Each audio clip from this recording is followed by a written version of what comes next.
Play this violin. I'll marry you. Jonathan Pierce's voice booms across Manhattan's Plaza Hotel, followed by his cruel laughter. Don't worry, sweetheart. It'll be the shortest marriage in history. The tech billionaire drops to one knee before a young black woman in catering uniform, waving a gaudy fake diamond ring. What do you say, servant girl? Ready to become Mrs. Billionaire? 200 elite guests burst into vicious laughter.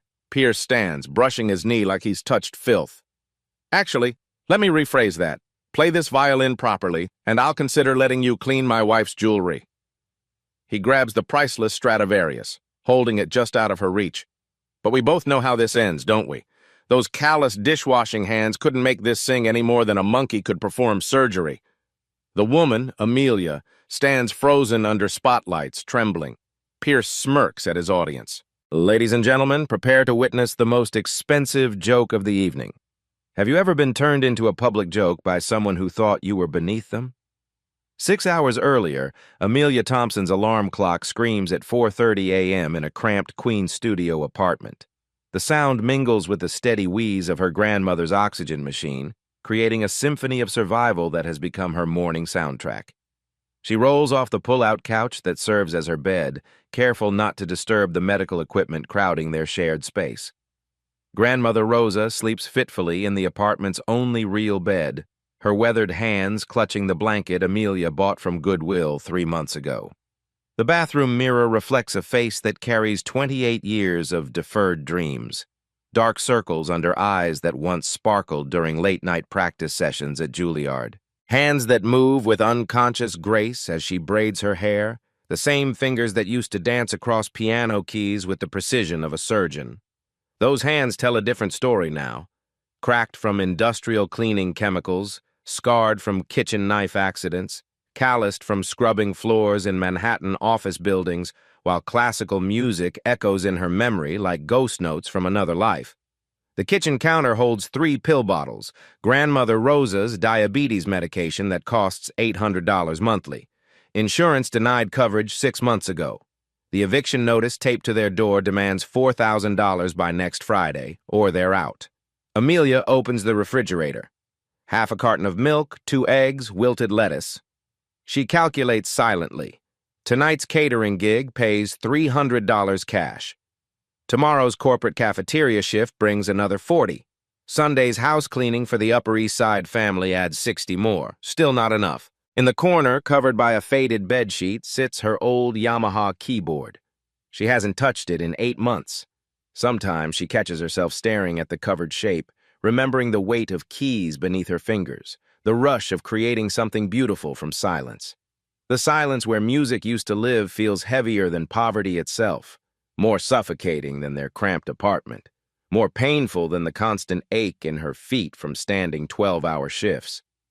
She dresses in her catering uniform, white button-down shirt pressed to perfection, black slacks that hide the hole near the left knee, comfortable shoes that will carry her through 12 hours of being invisible to people who spend more on wine than she makes in months.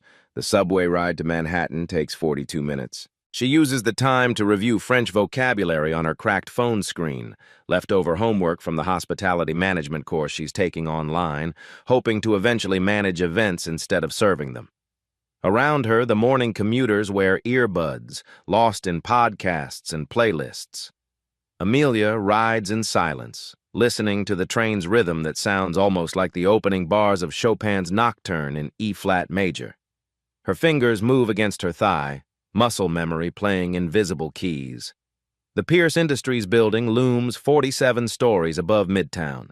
She's worked the corporate cafeteria here for 6 months, serving overpriced salads to tech executives who discuss million-dollar deals while she refills their kombucha dispensers.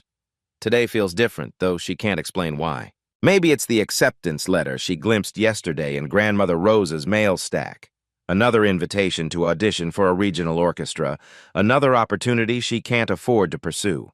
Maybe it's the medical bills piling up faster than her ability to pay them. Her supervisor, Maria, greets her with tired eyes. Amelia, good. I need you on the Plaza Hotel event tonight. Big charity gala. Rich people paying $10,000 per plate to feel good about themselves. What's the cause? Amelia asks, tying her apron. Urban arts education, Maria laughs bitterly. Ironic, right? These people will spend more on champagne tonight than most music programs see all year. The morning shift passes in familiar rhythms. Slice fruit, arrange pastries, smile politely while executives complain about coffee temperature, stay invisible, survive another day. But invisibility has a price beyond poverty. It's watching your reflection fade until you forget what you looked like when you had dreams. It's feeling your heart skip when you hear violin music in elevators, then remembering you're not allowed to want things anymore. During her lunch break, Amelia sits in the building's atrium, eating a peanut butter sandwich while fountain water creates background percussion. A businessman nearby plays classical music on his phone, Bach's Violin Partita No. 2. Her fingers begin their unconscious dance against her leg. The security guard notices. "You play?" "I used to," she says quietly. "What stopped you?" "Life," she thinks. "Responsibility. The choice between dreams and survival. Grandmother Rosa's breathing is getting worse every month. Bills that multiply faster than her paychecks. The reality that talent without opportunity is just another form of heartbreak." "Things got complicated," she finally answers. That evening, she reports to the Plaza Hotel's service entrance. The kitchen buzzes with controlled chaos. 200 plates of prime beef, bottles of wine worth more than most cars, desserts crafted by James Beard Award winners. Through the service doors, she glimpses the ballroom. Crystal chandeliers worth more than her yearly salary illuminate tables draped in silk. Men in $1,000 tuxedos escort women dripping with diamonds. A classical trio plays background music, Vivaldi's Four Seasons, and for a moment her chest tightens with longing. "Remember," the catering manager addresses the staff, "you are invisible tonight. Serve, clear, stay out of conversations. These people don't want to see you unless they need something." Amelia nods, securing her name tag. Just another night of being a ghost in someone else's celebration. Just another reminder that some people are born to be seen, others to serve. The ballroom doors open. She picks up her tray of champagne flutes, each one worth more than her hourly wage. The crystal catches the light, creating tiny rainbows that remind her of light refracting through violin rosin. As she enters the glittering world beyond those doors, Vivaldi's violin notes follow her like a half-remembered lullaby. She doesn't know that in 2 hours, music will transform her from invisible to unforgettable. She doesn't know that someone is about to make the biggest mistake of his very privileged life. Jonathan Pierce commands the Plaza Hotel ballroom like a king surveying his kingdom. At 42, he's built an empire that spans 3 continents, turning algorithms into billions and competitors into footnotes. Tonight, he wears power like his custom Armani tuxedo, perfectly tailored, impossible to ignore. He moves through the crowd with practiced ease, champagne glass in hand, surrounded by an entourage of sycophants who laugh at his every word. Tech moguls, real estate dynasties, old money aristocrats who accepted new money's boy into their ranks because his bank account speaks their language. "Jonathan, darling," Margaret Whitmore, heir to a pharmaceutical fortune, air kisses his cheek. "This charity auction is simply divine. How much did you donate again?" $5 million. Pierce replies casually as if discussing the weather. Though honestly, these urban arts programs, throwing money at people who lack natural talent feels like watering plastic flowers. The group chuckles appreciatively. Pierce's smile sharpens.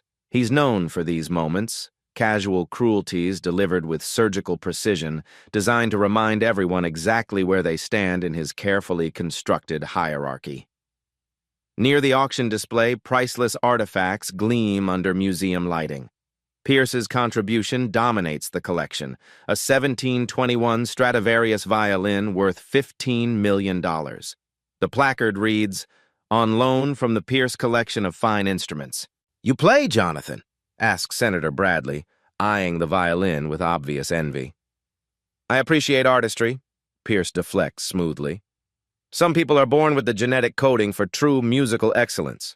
Others," he gestures vaguely toward the service staff clearing tables, "well, they serve those who are."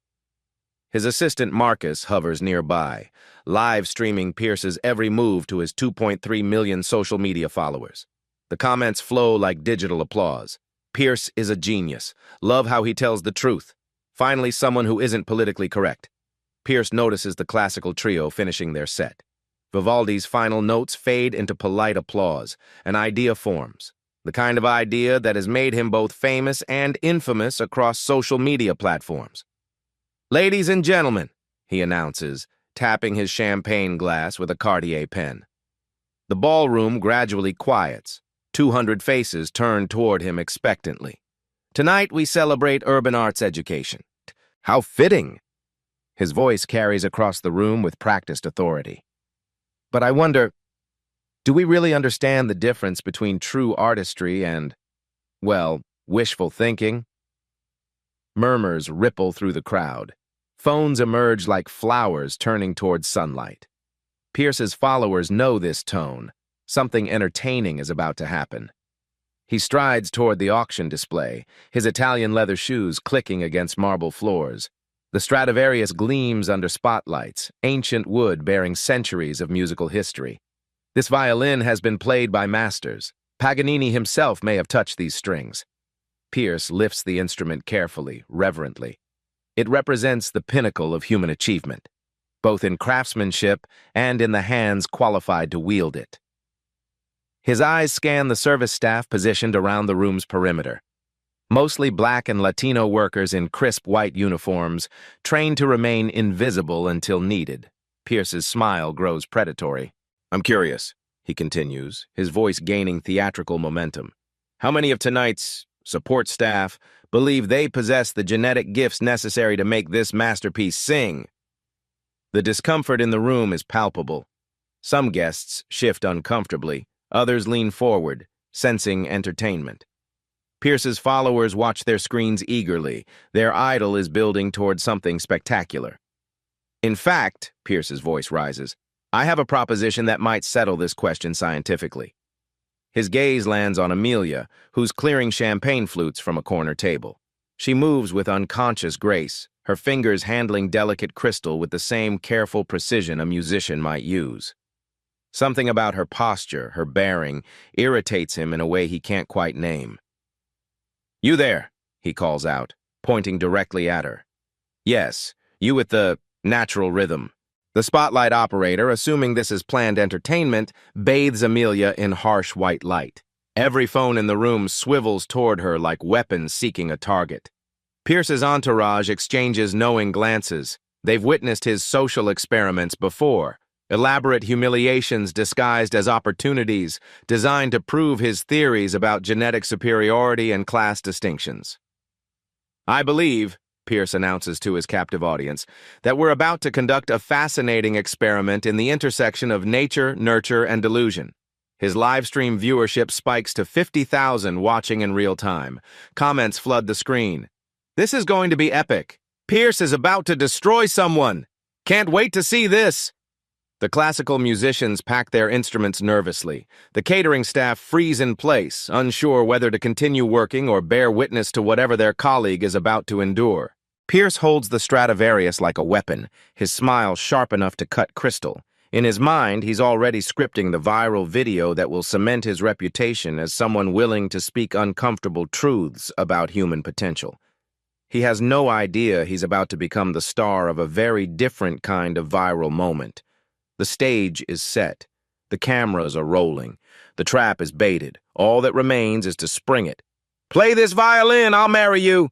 Pierce's voice booms across the ballroom, his theatrical gesture silencing 200 conversations instantly. The Stradivarius gleams in his raised hand like a $15 million challenge. Amelia freezes mid-reach for an empty champagne flute. Every eye in the room locks onto her face. Phones emerging like predators sensing blood in the water. Pierce's live stream counter explodes. 75,000 viewers and climbing. "Come now, don't be shy." Pierce drops to one knee with exaggerated chivalry producing the gaudy fake diamond ring. "What woman wouldn't want to marry a billionaire? All you have to do is prove you're worthy of this instrument." The crowd's laughter starts as nervous chuckles but grows hungrier, sharper. Margaret Whitmore covers her mouth, eyes gleaming with anticipation. Senator Bradley adjusts his phone angle for a better shot. Pierce rises, brushing his knee with theatrical disgust.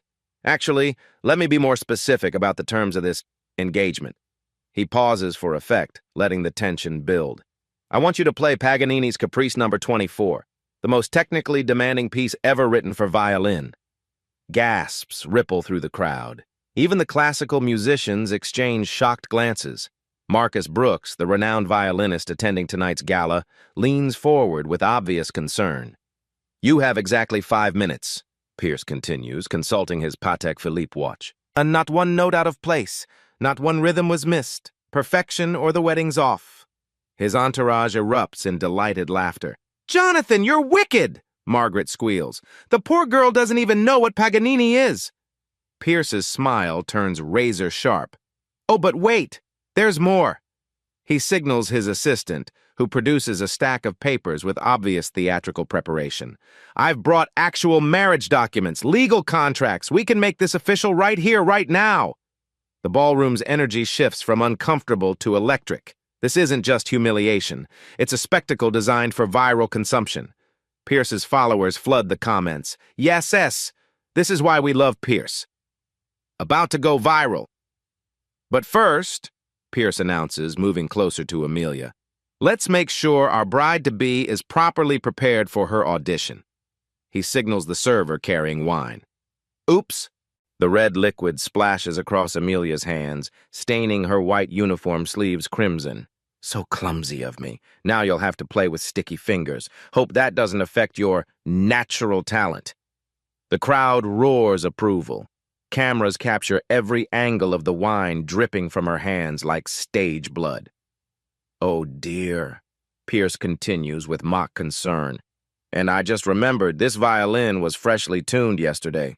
But the humidity here might have affected the strings. You'll need to tune it yourself first, of course. Any real musician can do that, right? He holds the instrument just out of her reach, forcing her to step forward into the spotlight's harsh glare. Unless you'd prefer to start with something easier? Maybe a plastic toy from the children's menu?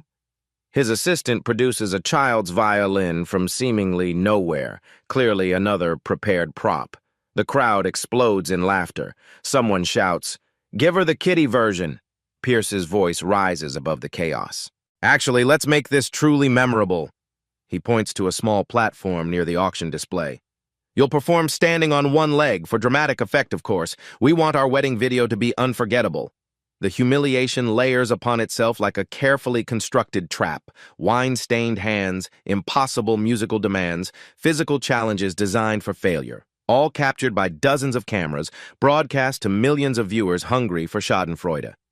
And just to make things interesting, Pierce adds, his voice dripping with false generosity, when you inevitably fail, I'll donate an extra $1 million to tonight's cause. Think of it as compensation for the entertainment value.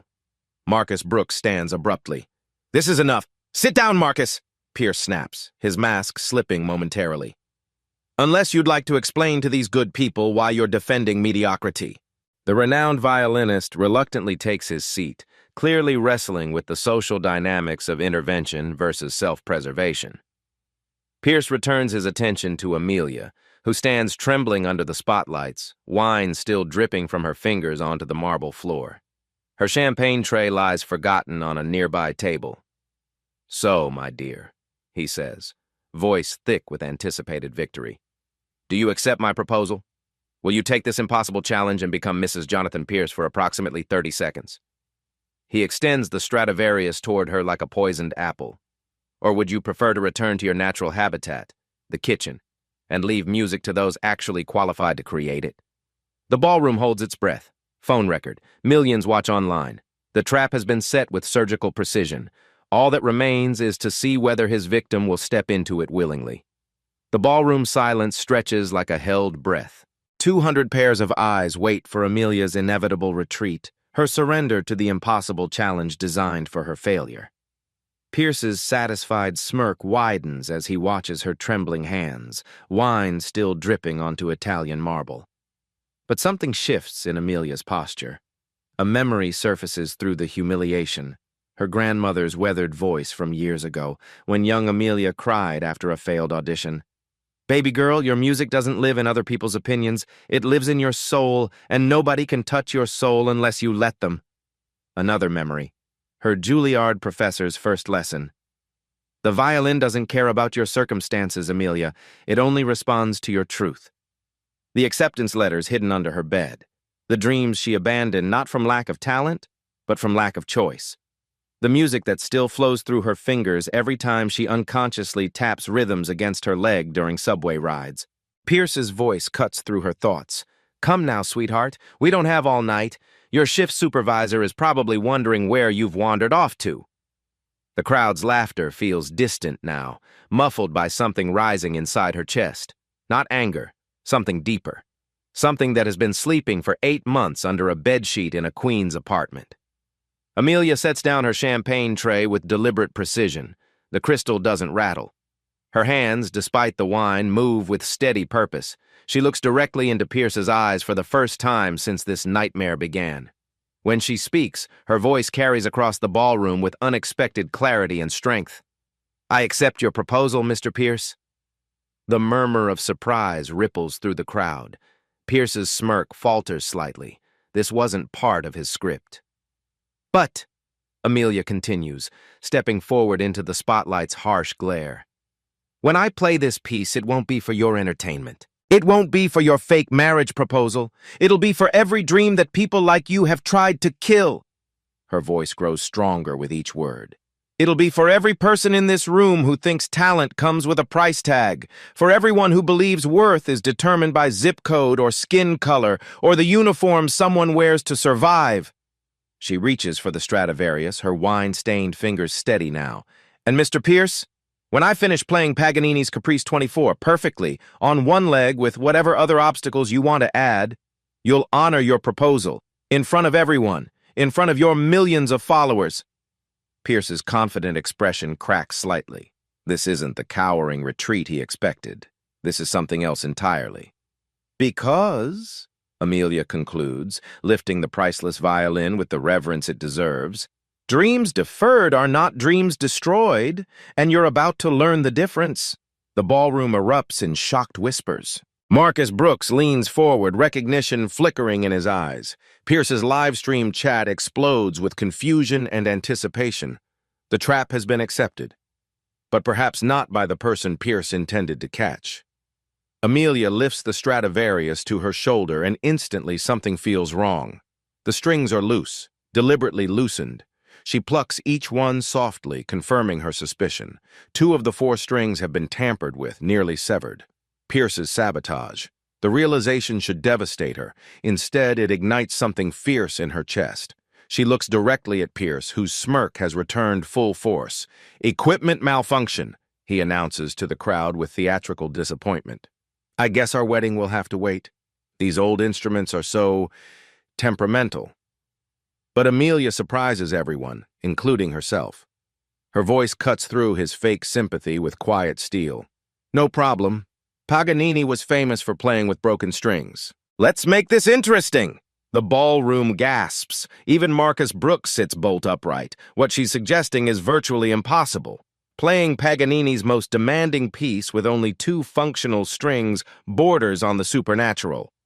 You can't be serious, Pierce sputters, his confidence wavering for the first time. Deadly serious. Amelia begins tuning the 2 remaining strings with professional precision, her fingers finding their mark despite the wine still sticky on her hands. Unless you'd prefer to back out of your own challenge? The crowd murmurs with grudging respect.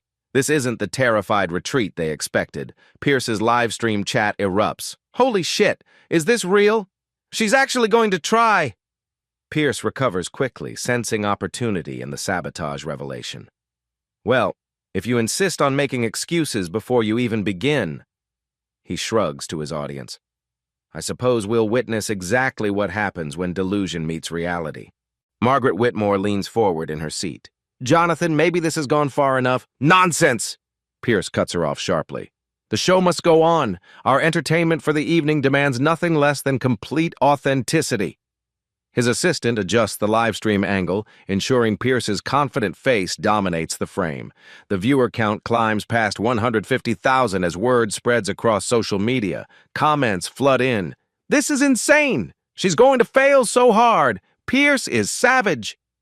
Amelia steps onto the small platform Pierce designated, balancing on her right leg as demanded. The spotlight burns against her skin, but she's performed under harsher conditions, hospital waiting rooms where she played for dying patients during her volunteer work at Juilliard. The classical musicians in the room exchange knowing glances. They understand the mathematical impossibility of what she's attempting. Paganini's Caprice No. 24 requires rapid string crossings, complex fingerings, and technical precision that challenges even master violinists with perfect instruments.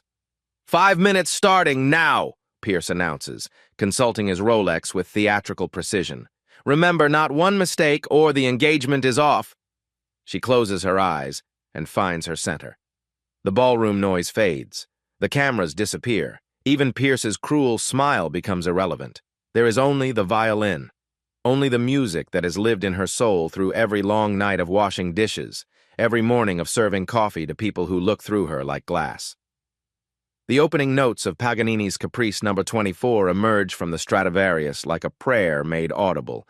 The effect is immediate and electric. Conversations die mid-sentence. Servers stop clearing tables. Even Pierce's smug entourage falls silent as something impossible unfolds before their eyes. Amelia's technique is flawless despite the limitations. Her bow work compensates for the missing strings with micro-adjustments that create harmonies that shouldn't exist. She's not just playing the piece, she's reinventing it, finding musical pathways that four-string players never explore. The wine on her hands becomes like rosin, improving her grip rather than hindering it. The single-leg stance forces her to find balance through her music rather than her body, creating a swaying motion that makes the performance almost dance-like. Senator Bradley whispers to his wife, "This is impossible. How is she compensating for those missing strings?" His wife, a former conservatory student, shakes her head in amazement. "She's using artificial harmonics and extended techniques I've never seen before. This is beyond virtuosity. This is innovation." Pierce watches his viral humiliation plan crumble in real time. This isn't the failure he orchestrated. It's artistry of the highest order. His live stream viewership spikes past 250,000, but the comments have shifted dramatically. "This is incredible. Who is she? Pierce looks like an idiot." The first movement builds with mathematical precision. Amelia's muscle memory awakens like a sleeping giant, 8 months of suppressed training exploding back to life. Her fingers remember every lesson, every late-night practice session, every moment of pure joy when music flowed through her like electricity. Each phrase carries technical challenges that would stump professional violinists, but Amelia approaches them with innovative solutions born from necessity. Where 4 strings would normally handle the melody, she creates the same effect with 2 through rapid position changes and bow techniques that blur the line between possible and miraculous. The classical elite in attendance, concert violinists, conservatory professors, symphony conductors, lean forward in their seats. They're witnessing something unprecedented. Not just recovery from sabotage, but transformation of limitation into artistic breakthrough. A renowned music critic in the audience pulls out his phone, frantically typing notes. Revolutionary technique, impossible fingering, genius adaptation. He's already composing the review that will launch Amelia's career. Marcus Brooks rises from his seat, recognition flooding his features. "My God," he whispers to his dinner companion. "I know who she is. Amelia Thompson. She was my most gifted student before she disappeared 3 years ago." The second movement flows seamlessly from the first. Amelia's positioning becomes increasingly balletic, her wine-stained uniform transforming from symbol of servitude into costume of artistic rebellion. Every note carries emotional weight beyond technical mastery. Pierce makes one desperate attempt to salvage his plan. "This is ridiculous!" he shouts over the music, his voice cracking with obvious desperation. "Anyone can make noise. This isn't real music!" But the crowd has turned against him completely. Several guests shush him angrily, others glare with open disgust. His own entourage shifts uncomfortably, distancing themselves from their suddenly toxic leader. "Shut up, Pierce," Margaret Whitmore snaps, her usual social politeness abandoned. "We're witnessing greatness." The ballroom's acoustic design amplifies every note perfectly. Amelia's sound fills the space with warmth and precision that makes grown classical experts weep openly. The Stradivarius responds to her touch like it's been waiting centuries for hands that truly understand its potential. Amelia reaches the notorious technical passage, tremolo combined with rapid-fire arpeggios that challenge even master violinists.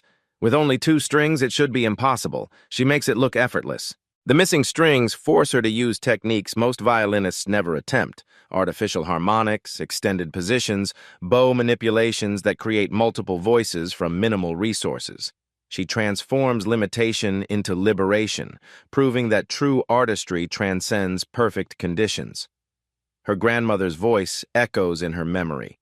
Music isn't about having everything perfect, baby girl. It's about making beautiful things from whatever you've got.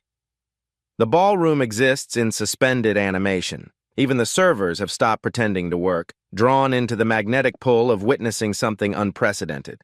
Phone cameras capture every angle, but the technology feels inadequate to contain what's happening. Pierce's assistant holds his phone with shaking hands, watching the live stream comments flood past faster than he can read. Genius! Pierce is finished! Someone sign her now! The viewer count approaches 400,000 people witnessing Pierce's public destruction in real time. The wine stain on her uniform catches the spotlight repeatedly, transforming from symbol of humiliation into badge of honor. She wears it like war paint, proof that she can create beauty even when the world tries to dirty her hands.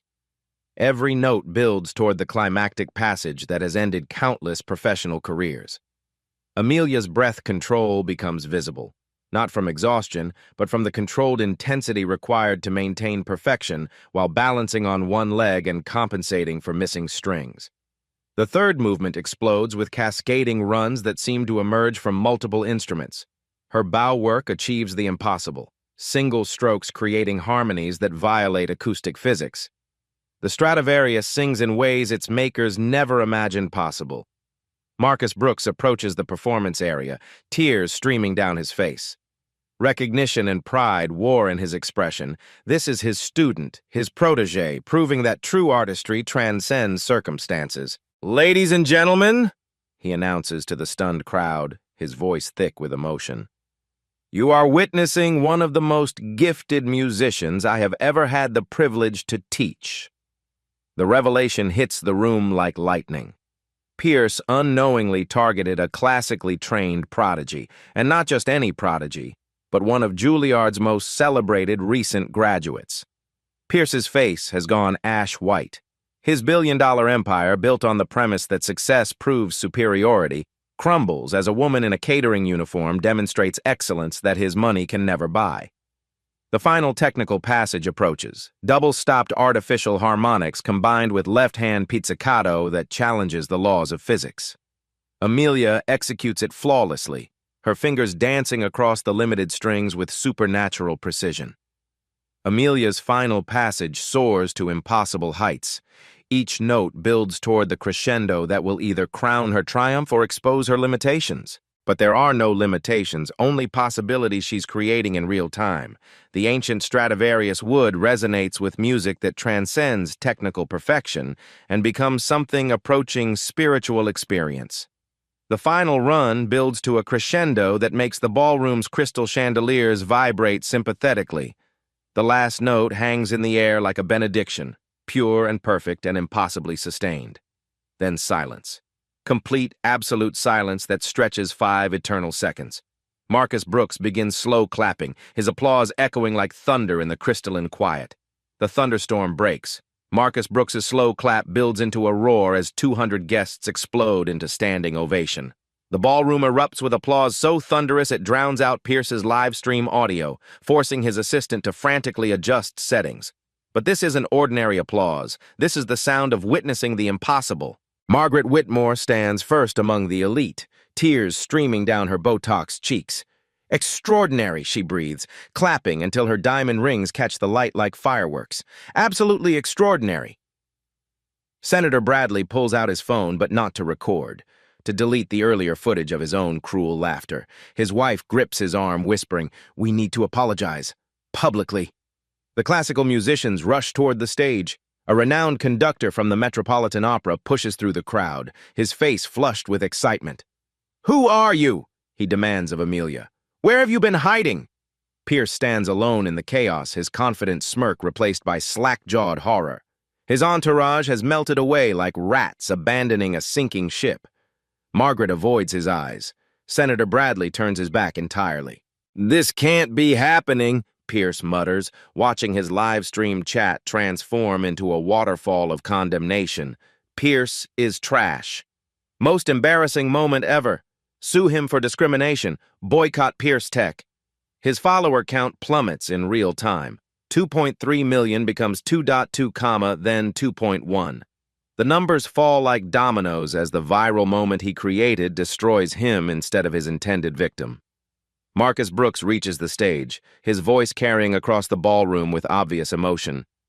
"Ladies and gentlemen, I present Amelia Thompson, Juilliard class of 2019, full scholarship recipient, and the most naturally gifted violinist I've encountered in 30 years of teaching." The crowd gasps. Pierce's sabotage attempt wasn't just cruel, it was spectacularly ignorant. He targeted a prodigy and handed her a global platform to prove her excellence. Security cameras mounted throughout the ballroom have captured everything. Pierce's wine accident, his deliberate tampering with the violin strings, his racist taunts.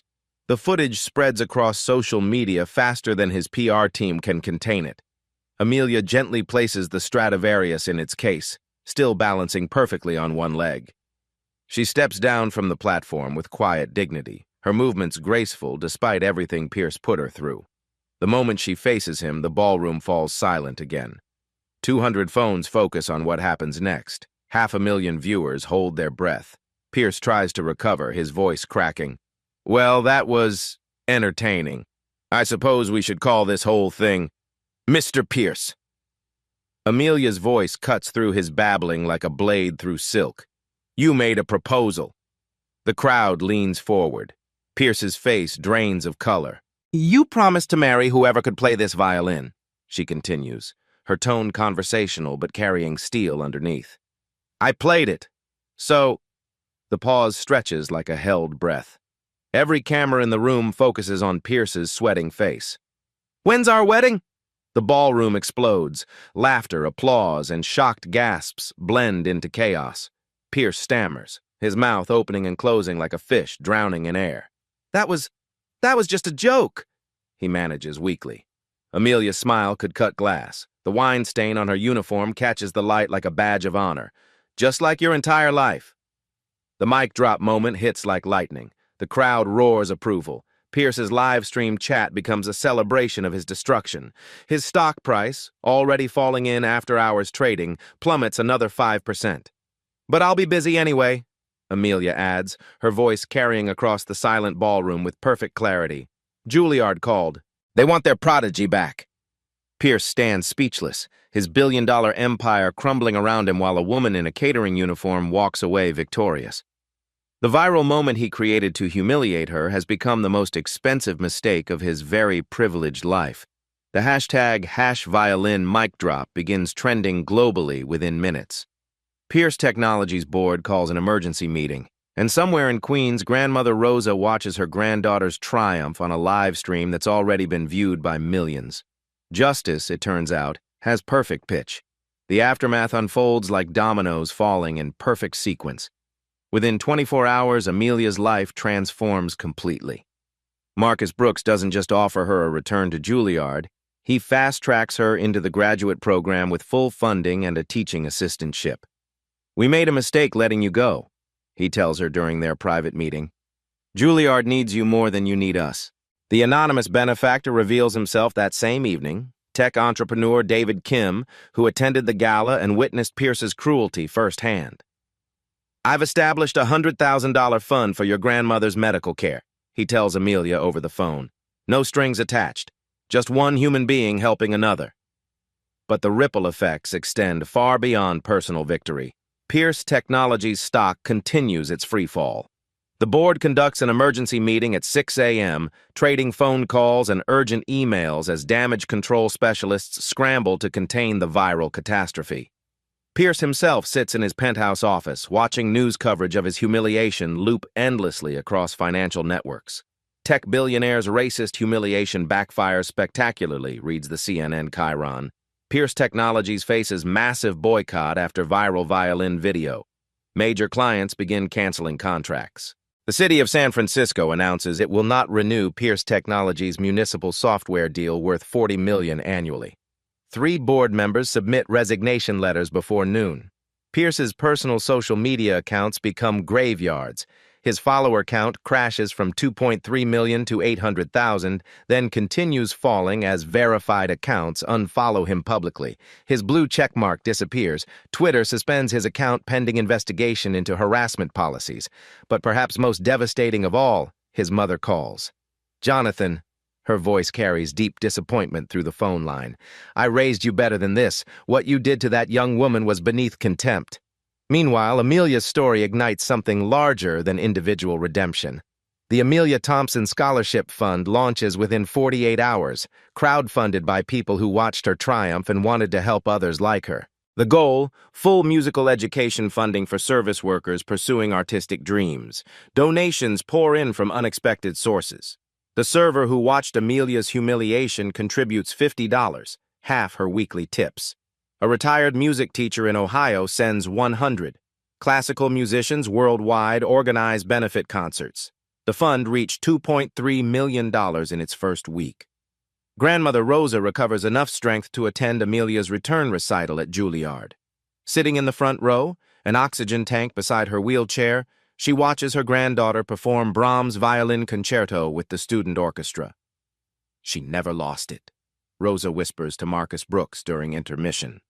The music was always there, waiting. The performance techniques Amelia developed during her sabotaged recital, playing complex pieces with limited strings, revolutionized violin pedagogy. Music conservatories worldwide begin teaching the Thompson method, turning limitation into innovation. Pierce's humiliation serves an unexpected purpose. Mandatory sensitivity training becomes standard at tech companies across Silicon Valley. His viral failure becomes a case study in business schools, teaching future executives about leadership, humility, and the price of casual cruelty. Pierce himself faces more than embarrassment. The Manhattan District Attorney's Office launches an investigation into discrimination charges. The recording equipment he used to live stream his entertainment becomes evidence of premeditated harassment. His legal team negotiates quietly behind closed doors. Pierce agrees to establish a $10 million scholarship fund for minority students pursuing arts education. It's portrayed as voluntary philanthropy, but insiders know it's admission of guilt wrapped in PR damage control. The Stradivarius violin returns to museum display, but its story now includes Amelia's performance. The placard reads, "On the evening of November 6, 2025, this instrument was played by Amelia Thompson in one of the most remarkable performances in classical music history, proving that true artistry transcends circumstance." 6 months later, Amelia performs her graduate recital to a sold-out Lincoln Center audience. Ticket proceeds benefit the scholarship fund that bears her name. She wears a simple black dress instead of a catering uniform, but the wine stain from that November evening has become part of musical legend. Pierce attends anonymously, sitting in the back row wearing dark glasses and a baseball cap. Whether he comes seeking redemption or simply to witness the talent he tried to destroy, no one knows. He leaves during intermission without speaking to anyone. The program notes include a simple dedication. "For Grandmother Rosa, who taught me that music lives in the soul, not the circumstances. And for everyone who has ever been told they don't belong, your moment is coming." After the performance, during the standing ovation that lasts 7 minutes, Amelia's eyes find the empty seat where Pierce sat. She doesn't smile in triumph. She simply nods, a gesture that somehow contains both forgiveness and warning. Some dreams, once awakened, cannot be destroyed. And sometimes the most profound victories happen when people underestimate the power of hidden excellence. The music plays on. In a world obsessed with judging books by their covers, the most extraordinary stories are often written by hands the world refuses to see. Amelia's music was never about proving Pierce wrong. It was about proving to herself that dreams deferred are not dreams destroyed. The violin didn't make her extraordinary. She made the violin transcendent. Her grandmother Rosa understood this truth from the beginning. Sitting in that cramped queen's apartment, listening to the steady rhythm of an oxygen machine, she knew that talent doesn't live in circumstances. It lives in the soul. And souls, unlike situations, are unbreakable. Pierce's mistake wasn't just cruelty, it was blindness. He saw a uniform and assumed limitation. He saw circumstances and mistook them for character. He built his empire on the dangerous delusion that success proves superiority, never realizing that his wealth couldn't buy what Amelia possessed naturally, the ability to transform limitation into liberation. The wine stain on her sleeve became war paint. The broken violin strings became an innovation. The impossible challenge became destiny fulfilled. But this story isn't really about one billionaire's spectacular downfall or one woman's triumphant rise. It's about a question that haunts millions of people every day. What dreams are you carrying in your back pocket, waiting for someone else's permission to pursue? How many Amelias are out there right now, serving coffee to people who can't see their genius? How many future masters are washing dishes while symphonies play in their heads? How many world changers are waiting tables, driving ride shares, cleaning offices, their talents hidden behind uniforms that render them invisible?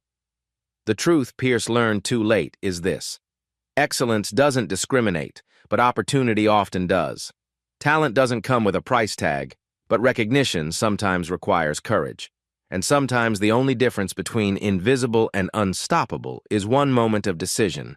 The choice to step forward when the world expects you to step back. Amelia didn't just play the violin that night.